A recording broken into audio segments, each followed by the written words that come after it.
All right, Honors Geometry crew.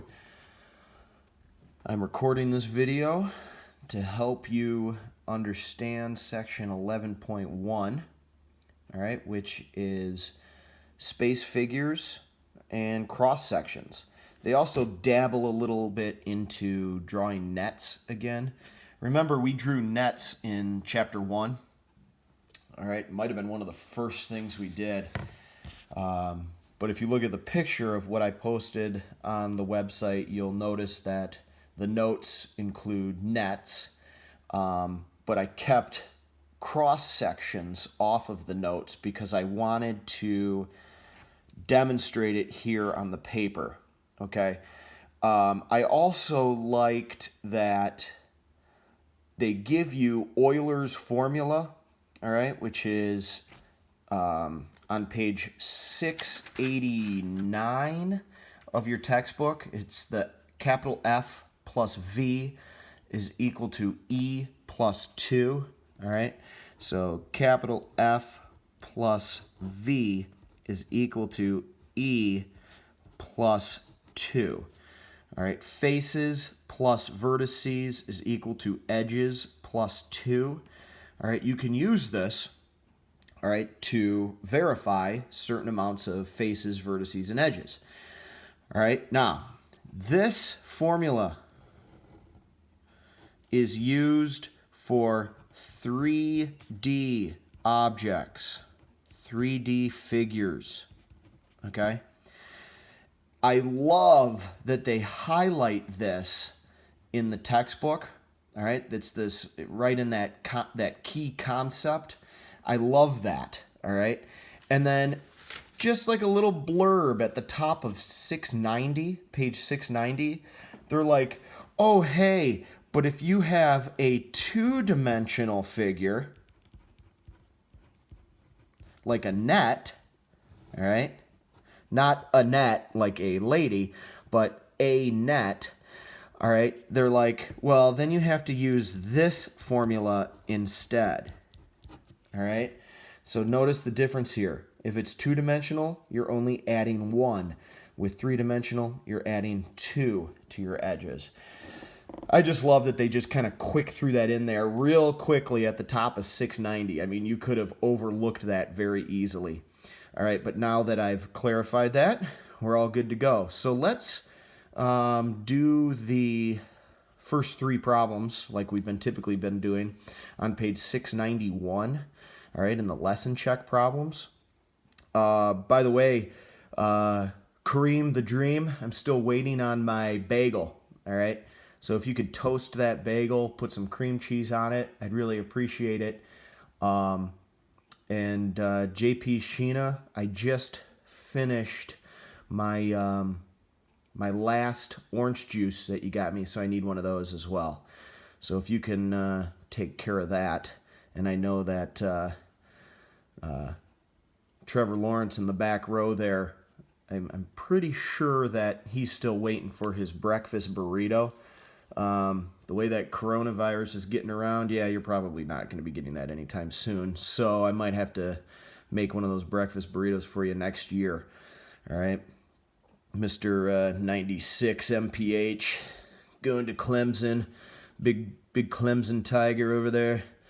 But just watch out for D1. He's making a run. Anyways, let's move on with these problems. I guess I'll get my bagel in a little bit. So the first problem says, how many faces, edges, and vertices are in the solid figure? All right, and what we have here is a, let's see how well I can draw this. We have a three-dimensional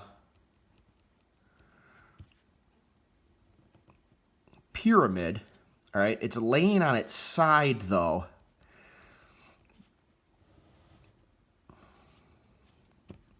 All right, that's kind of horrible. But anyways, so we have this pyramid, all right? And they just want you to list, all right, the faces. And we'll do this first. The faces would be Oh, shoot. I forgot to label these. A, B, C, D, and E is supposed to be up in here. All right. So, trying to make it look a little bit better. That looks a little better. Anyways, we have 4 triangles going around the top of this pyramid, all right? And the 4 triangles, we can just list them as triangle ABC, all right, which is the top one. The one that's facing you is triangle ACD. The triangle that's on the bottom would be AED. And then finally the back one, which is ABE. Whoops, ABE. So we have our 4 triangles going around the top, and then this base, which is a square. All right, so square BCDE. All right, so there's 5, a total of 5 faces. All right, now the edges. There's going to be 4 edges, 1, 2, 3, 4 on the bottom square, and then 4 lines going from this vertice down to the square. 1, 2, 3, 4. All right, so AB, AC, AD, AE. Those are those lines going from the vertice A down to the square. And then our edges we have going around the square. BC, BE, ED, and DC. All right? And then our vertices, there's going to be 5 vertices. All right? So the vertices are A, and then the 4 going around the bottom.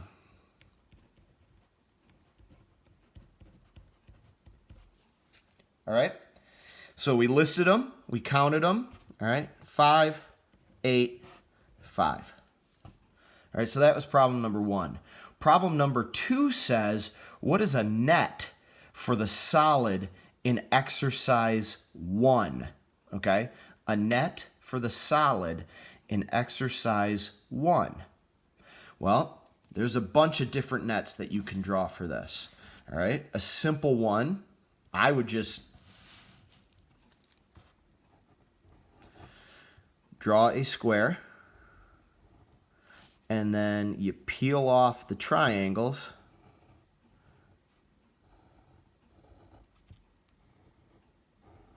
There you go, there's the net.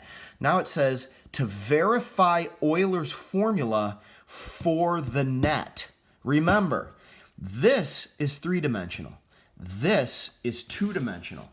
So according to my notes at the top, if we're verifying Euler's formula for a net, we need a 2-dimensional Euler's formula. So we're adding 1. All right? So remember, faces plus vertices are equal to edges plus 1. Now, if we were verifying it up here, which we can do, we would use the top one because this is 3-dimensional. So in this case, how many faces do I have? Well, 1, 2, 3, 4, 5. All right? So we have 5 faces. How many vertices? 1, 2, 3, 4, 5, 6, 7, 8. How many edges? 1, 2, 3, 4, 5, 6, 7, 8, 9, 10, 11, 12. 13 is equal to 13.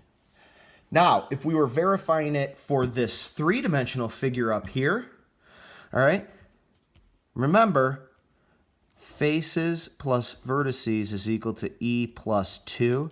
So remember, faces plus vertices, 5 plus 5 is equal to our edges, which is 8. All right, that's why you have to make sure you choose the correct Euler's formula up there. All right. Now, this third question talks about cross sections. And cross sections can be a little tricky. I like to describe it as if you were taking whatever your three-dimensional figure is. Now, cross sections only will exist with our three-dimensional figures. So in the problem that they're giving us, all right, we have a cube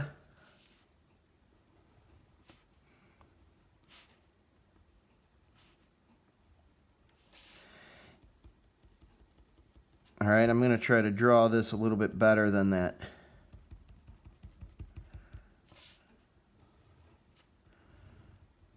All right, so we have our cube. And then what they're asking us to do is describe what the cross section is. So you can only have a cross section in a three-dimensional figure, okay? But the cross section, all right, when they ask you what is the cross section, your answer is two-dimensional. So if you were to tell me like, oh, the cross section is a circle, or is a sphere, or the cross section is a cube or a prism. No, that's completely wrong. That would be poop school. All right, the cross section is two-dimensional. So your answer would be like square, circle, rectangle, you know, whatever. So in this problem, number 3, they draw this figure for you. And they say, if I were to cut this figure, imagine that you're taking a knife and you're cutting the figure along these lines, okay? What is the figure that you're left with? The cross section. So after you cut it, you take it and you peel it apart. What is the shape that you're looking at? The shape would be a rectangle. All right. Now, real quickly, what happens if we had a cylinder? So, for all of you out there that don't know what a cylinder is, just imagine a Pringles can. All right? A Pringles can. And let me just ask you, let's say you cut the figure this way. All right, where that red is. You cut the figure like that. So you have a Pringles can standing upright, and you cut it this way. All right? That is going to be a cross-section of a circle, correct? Well, what happens if you had a Pringles can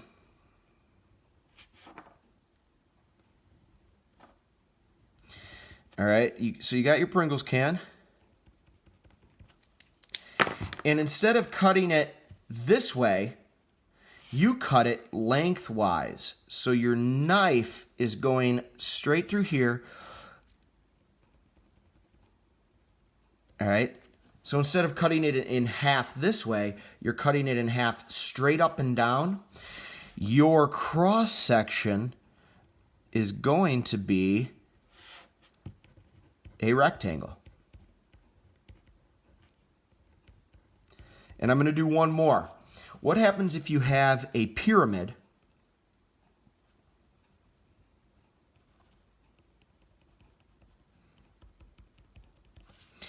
All right, so this goes up, this comes down. You can see this one. Oh, you can see this. Oh, and you can see that, I guess, too. Well, whatever. So that's a pretty bad pyramid. Anyways, if you were to cut this, you cut the top off of it.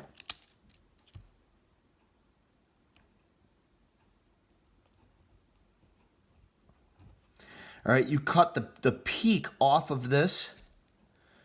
What's your cross section? All right, so you take a knife and you just lop the top off. Your cross section, It's going to be a square. So just imagine that you're taking a knife and, for instance, let's say you cut a loaf of bread, like you're cutting yourself a piece of bread to make a sandwich. Your cross section would probably be a square, okay? But if you were to cut the bread lengthwise, all right, your cross section is going to be a rectangle, all right? So just try to imagine it. Remember, it goes back to that first section in chapter 1, all right? You need to visualize geometry. You have to picture it. And drawing pictures on a piece of paper is good, but that kind of stuff, you need to take care of that. All right, visualize it. It'll be helpful. All right, hopefully this was helpful. Keep up the good work. See you later.